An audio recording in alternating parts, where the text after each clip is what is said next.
Bismillahirrahmanirrahim. Assalamualaikum warahmatullahi wabarakatuh. Alhamdulillahi ala ihsanih wa syukru lahu ala taufiqihi wa amtinanih. Wa ashhadu an la ilaha illallah wahdahu la syarika lah ta'ziman li sya'nih. Wa ashhadu anna Muhammadan abduhu wa rasuluh ad-da'i ila ridwanih. Sallallahu alaihi wa ala alihi wa ashabihi wa ikhwanih. Amma ba'd. Fa ikhwani fid din wa akhawati fillah kaum muslimin wal muslimat rahimani wa rahimakumullah. Semoga Allah Subhanahu wa taala senantiasa mencurahkan rahmatnya kepada kita sekalian. Di antara faidah ilmu yang sangat besar adalah memunculkan sifat kasih sayang pada diri orang yang belajar ilmu agama itu. Sampai-sampai jemaah sekalian, ada satu hadis yang termasuk hadis yang diistilahkan para ulama dengan nama al-musalsal bil awwaliyah. Hadis yang selalu diriwayatkan pertama sekali. Maksudnya, setiap ulama ahli hadis ketika akan mengajarkan hadis kepada muridnya, maka dia akan mulai dari hadis ini.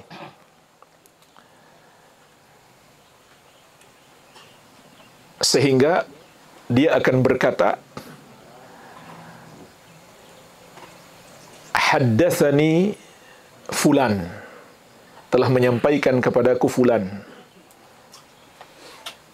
wa huwa awwalu haditsin sami'tuhu minhu, dan ini adalah hadis yang pertama aku dengarkan darinya. Qala, dia berkata, haddatsani fulan, telah menyampaikan kepadaku fulan, wa huwa awwalu hadits sami'tuhu minhu, dan ini adalah hadis yang pertama yang aku dengarkan darinya. Ia berkata, telah menyampaikan kepadaku fulan, dan ini adalah hadis yang pertama aku dengarkan darinya. Ia berkata, telah menyampaikan kepadaku fulan, dan ini adalah hadis yang pertama aku dengarkan darinya. Begitu terus. Karena hadis ini disampaikan pertama sekali oleh para ulama ahli hadis sampai kepada Abdullah bin Amr bin Al-As radhiyallahu anhuma kepada Rasulullah sallallahu alaihi wasallam. Hadisnya berbunyi, Ar-Rahimun yarhamuhumur Rahman, irhamu man fil ardi yarhamkum man fis sama. Orang-orang yang penyayang disayangi oleh Allah yang Maha Penyayang. Sayangilah makhluk yang di bumi, maka Allah yang di atas langit akan menyayangimu. Kenapa jemaah sekalian? Para ulama memulai dengan hadis ini. Kata Syekh Al-Allamah Saleh Al-Syekh dalam syarah Thalathatil Usul beliau, litanbih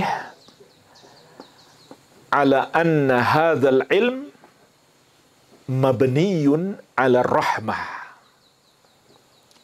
untuk mengingatkan muridnya bahwa ilmu ini dibangun di atas dasar kasih sayang. Beliau menjelaskan ini ketika mensyarah ucapan penulis Thalathatil Usul, Syekhul Islam Muhammad At-Tamimi rahimahullah, I'lam rahimakallah, ketahuilah semoga Allah merahmatimu. Jadi kitab Thalathatul Usul itu selalu disisipkan oleh penulis dengan doa. I'lam rahimakallah, ketahuilah semoga Allah merahmatimu. Jadi sebelum beliau menyampaikan apa yang hendak beliau ajarkan, beliau sisipkan dengan doa, semoga Allah merahmatimu. Untuk mengingatkan, ilmu ini dibangun di atas dasar kasih sayang. Maka inilah jemaah sekalian buah daripada ilmu yang sangat agung.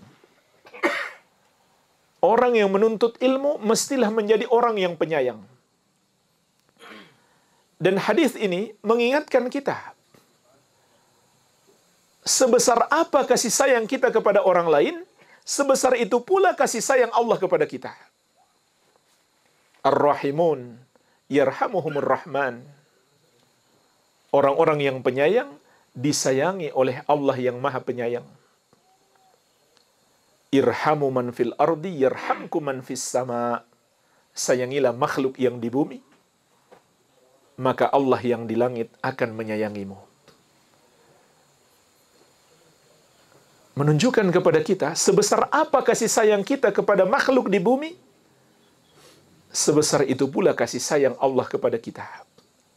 Itulah sebabnya orang yang paling disayangi oleh Allah adalah Nabi Muhammad SAW.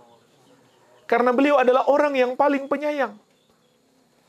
Yang Allah sebutkan dalam Al-Quran, laqad ja'akum rasulun min anfusikum azizun alaihi ma anittum harisun alaikum bil mu'minina raufur rahim. Sungguh telah datang kepada kalian seorang rasul yang berasal dari diri kalian, yaitu dari jenis manusia. Sangat berat dia rasakan penderitaan kalian. Sangat menginginkan kebaikan untuk kalian. Dan terhadap orang-orang yang beriman, beliau lembut dan penyayang. Inilah sifat Nabi Muhammad SAW yang sepatutnya kita teladani. Allah sebutkan 4 sifat beliau. Sangat berat beliau rasakan penderitaan umatnya. Sangat menginginkan kebaikan untuk mereka. Lembut dan penyayang kepada orang-orang yang beriman. Ini buah daripada ilmu. Buah daripada ilmu. Ada sahabat yang belum banyak belajar. Ketika itu, beliau di dekat Rasulullah SAW, kemudian melihat Rasulullah SAW mencium Al-Hasan bin Ali bin Abi Thalib radhiyallahu anhuma, cucu beliau. Kemudian sahabat ini merasa heran. Dan beliau mengatakan, innali asyratan minal walad ma qabbaltu minhum ahadan. Ya Rasulullah, saya punya 10 anak. Tidak seorang pun yang pernah aku cium. Maka Rasulullah SAW melihat kepadanya, kemudian bersabda, man la yarham la yurham. Barang siapa tidak menyayangi, tidak akan disayangi oleh Allah Subhanahu wa Ta'ala. Nah, dari sini kita bisa memetik pelajaran jemaah sekalian. Kasih sayang itu bukan sekedar perasaan di dalam hati. Tapi kasih sayang itu harus dibuktikan kepada anak kita minimal dengan ciuman, pelukan, dan membantu apa yang dibutuhkan oleh saudara kita. Itu adalah bukti kasih sayang. Bukan sekedar kita merasa dalam hati sayang, cinta kepada dia, tapi kita nggak buktikan. Dan Rasulullah SAW juga menyebutkan dalam satu hadis secara bersamaan antara ilmu dan kepedulian terhadap orang lain. Dalam hadis riwayat Muslim dari Abu Hurairah radhiyallahu anhu, Rasulullah SAW bersabda, "Man salaka tariqan yaltamisu fihi ilman, sahhalallahu lahu bihi tariqan ilal jannah. Barang siapa menempuh satu jalan untuk mempelajari ilmu agama, maka Allah akan mudahkan baginya jalan masuk surga.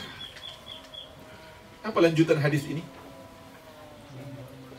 Man naffasa an mu'minin kurbatan min kurabid dunya, naffasallahu anhu kurbatan min kurabi yaumil qiyamah. Barang siapa melepaskan satu kesusahan orang yang beriman di dunia, maka Allah akan melepaskan kesusahannya di hari kiamat. Wa man satara musliman satarahullahu fid dunya wal akhirah. Dan barang siapa menutupi aib seorang muslim, maka Allah akan menutupi aibnya di dunia dan di akhirat. Wa man yassara ala mu'sirin yassarallahu alaihi fid dunya wal akhirah. Dan barang siapa memudahkan orang yang kesulitan bayar hutang, maka Allah akan memudahkan urusannya di dunia dan di akhirat. Wallahu fi aunil abdi madamal abdu fi auni akhih. Dan Allah akan selalu menolong seorang hamba selama hamba tersebut menolong saudaranya.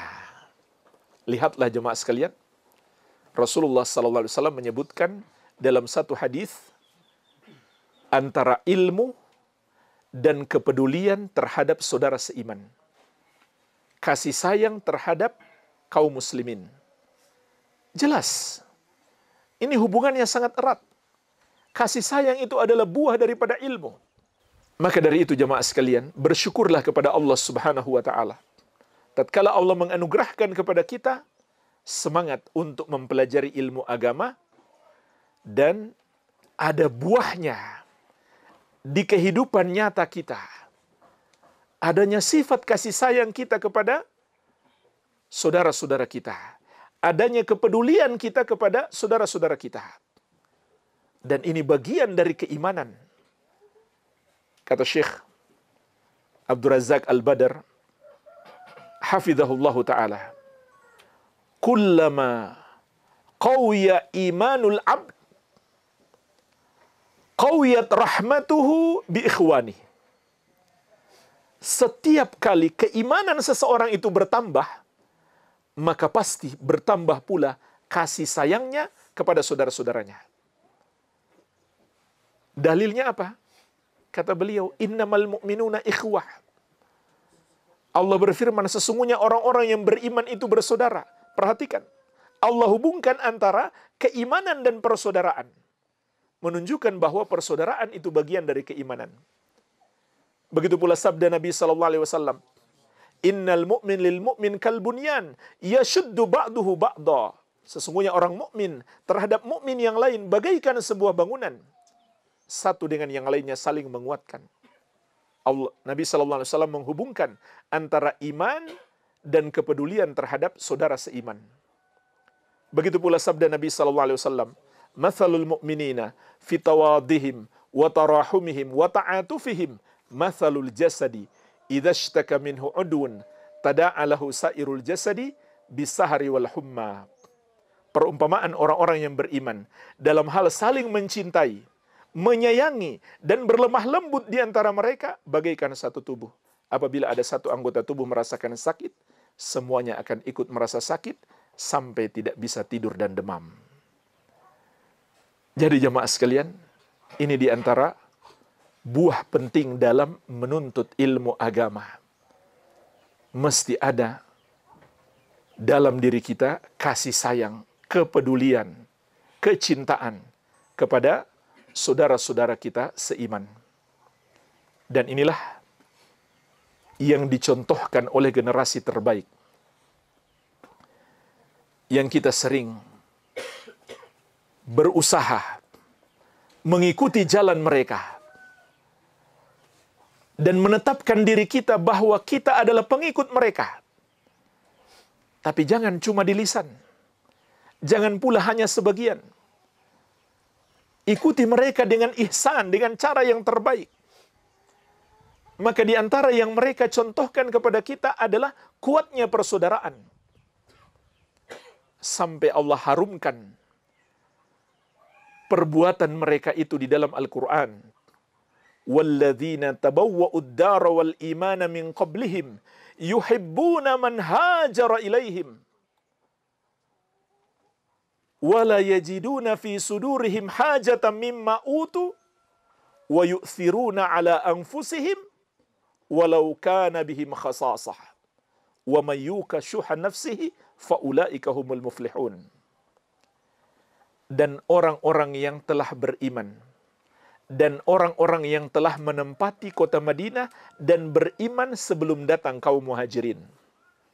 Jadi ayat ini sedang berbicara tentang generasi terbaik Islam, muhajirin dan ansar. Kata Allah, mereka mencintai orang-orang yang berhijrah kepada mereka.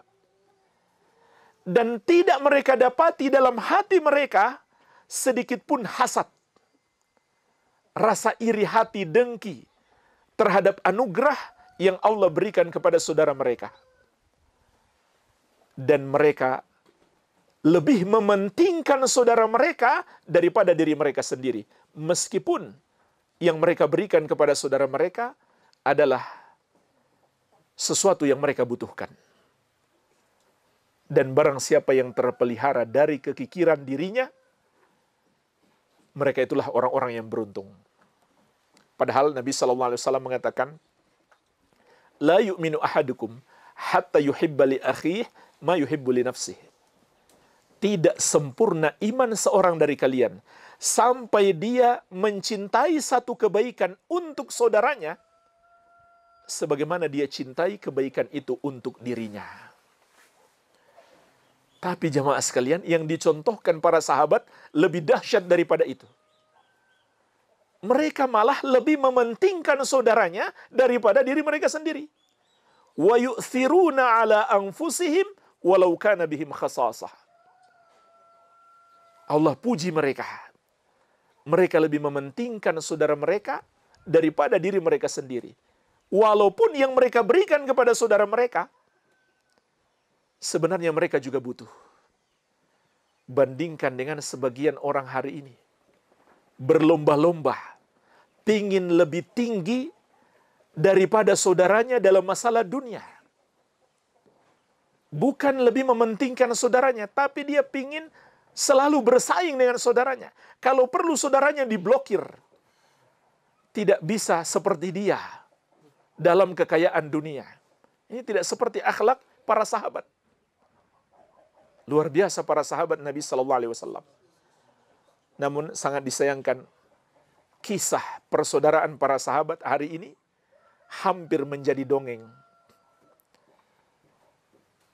Maka hendaklah kita berusaha untuk meneladani Rasulullah SAW dan para sahabat radhiyallahu taala anhum ajmain dalam semua sisi kehidupan mereka, termasuk dalam kuatnya persaudaraan mereka, besarnya kasih sayang mereka kepada sesama, dan kepedulian mereka.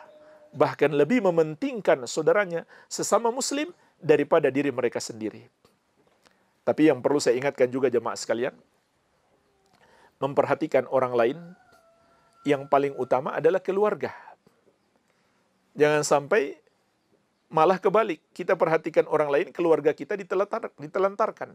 Maka ini tidak benar. Ini tidak boleh. Keluarga yang lebih berhak untuk kita perhatikan. Bersedekah kepada keluarga dapat pahalanya 2. Pahala sedekah itu sendiri ditambah pahala menguatkan hubungan keluarga. Dan ini amalan yang sangat agung. Menguatkan hubungan kekeluargaan. Lebih besar daripada bersedekah kepada yang bukan keluarga. Dan Rasulullah SAW bersabda, khairukum khairukum li ahli, wa ana khairukum li ahli. Sebaik-baik kalian adalah yang paling baik terhadap keluarganya. Dan aku yang paling baik terhadap keluargaku. Semoga yang sedikit ini bermanfaat. Lebih dan kurangnya saya mohon maaf. Wabillahi taufik. Subhanakallahumma wabihamdika. Asyhadu an la ilaha illa anta. Astaghfiruka wa atubu ilaik. Wa sallallahu ala nabiyina Muhammadin wa alihi wasallam. Wa akhiru da'wana anilhamdulillahi rabbil alamin. Wassalamualaikum warahmatullahi wabarakatuh.